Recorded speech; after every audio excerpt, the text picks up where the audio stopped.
ராம் நாராயண ராம். நீங்கள் அறிந்திருக்கிறீர்களா, பல லட்சம் ஆண்டுகள் முன் எங்கு வேண்டுமானாலும் எந்த மனிதனுக்கும் உரிமைகள் எதுவும் இல்லை. மனிதனுக்கு உரிமைகள் வந்தது அந்த மனிதனின் சிந்தனை, அறிவு, கவனம் அதிகரித்த போதுதான். பிரச்சனைகளை தீர்க்க அனைவரும் வானத்தை நோக்கி பார்ப்பது வேண்டும்.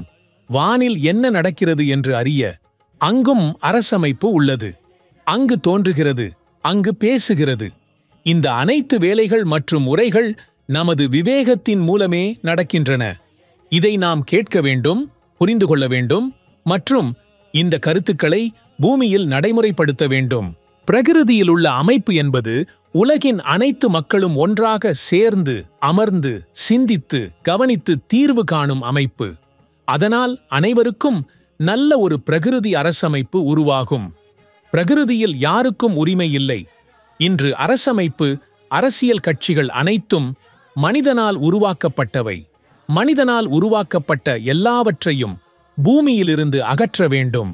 நான் இன்றும் அனைவரையும் கூட்டி நடந்து அனைவருடன் சேர்ந்து கடினமாக வேலை செய்து வாழ்கிறேன். நான் ஒருபோதும் யாரிடமிருந்தும் பணம் எடுத்தேன் இல்லை. எனக்கு ஒரு குழு உள்ளது. நாம் அனைவரும் சேர்ந்து உழைத்து பசிப்பத்தை நிறைக்கின்றோம்.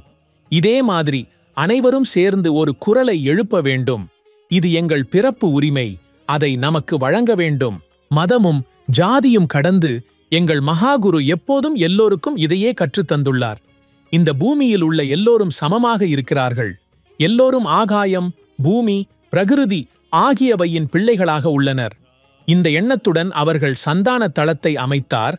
அங்கு அனைவரும் சமமாக கருதப்படுகிறார்கள். யாருக்கும் யாரிடமிருந்தும் வேறுபாடு இல்லை.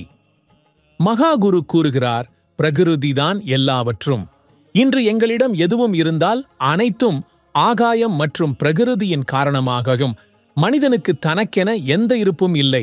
நீங்கள் ஒருபோதும் யோசித்தீர்களா, சூரியனின் கடமை என்ன, சந்திரனின் கடமை என்ன, காற்றின் கடமை என்ன? ஆகாயம் எந்த வங்கியில் கணக்கு வைத்திருக்கிறது? சூரியன், சந்திரன், காற்று, நீர் தங்களுக்கே விருப்பப்படி நடக்க முடியுமா? முடியாது. அப்படியெனில் மனிதன் அவைகளிடமிருந்து இதை ஏன் கற்கவில்லை? ஆகாயத்தின் கடமை ஏன் ஏற்கவில்லை? மனிதன் எப்பொழுது விழிப்புணர்வு பெறுவான்? மறக்க வேண்டாம், பிரகிருதிக்கு தனக்கு சொந்தமான பள்ளி உள்ளது. அங்கு எல்லாரும் கடந்து செல்ல முடியாது. பிரகிருதியின் கருத்தை நாம் புரிந்து கொள்ள வேண்டும். பிரகிருதி நமக்கு போதுமான அனைத்தையும் கொடுத்துள்ளது. ஆனால் நாமே நம் எதிரிகளாக இருக்கிறோம். யாராவது தன்னைத்தான் வழிபடுகிறார்களா? எல்லாம் சிலைகளை வழிபடுகிறார்கள். நமாஸ் படிக்கிறார்கள், பள்ளிவாசல் செல்கிறார்கள். மனிதனால் உருவாக்கப்பட்ட மத நூல்களை அனைவரும் படித்து வழிபடுகிறார்கள். ஆகாயம், பிரகிருதிதான் நமது பெரிய மத நூல்கள். இதனை வழிபடுங்கள், இதனை மதியுங்கள். இதுவே நமது உண்மையான வழிபாடு, பக்தி, புத்தகம் எல்லாம். இதனை ஏன் மதிக்கவில்லை நீங்கள்? இதுவே நமது குருஜியின் கருத்து, சந்தான தளத்தின் கருத்து. எங்கள் மகாகுருவால் வழங்கப்பட்ட விதி மந்திரம் ராம் நாராயண ராம் என்று அனைவரும் ஜபம் செய்யுங்கள்.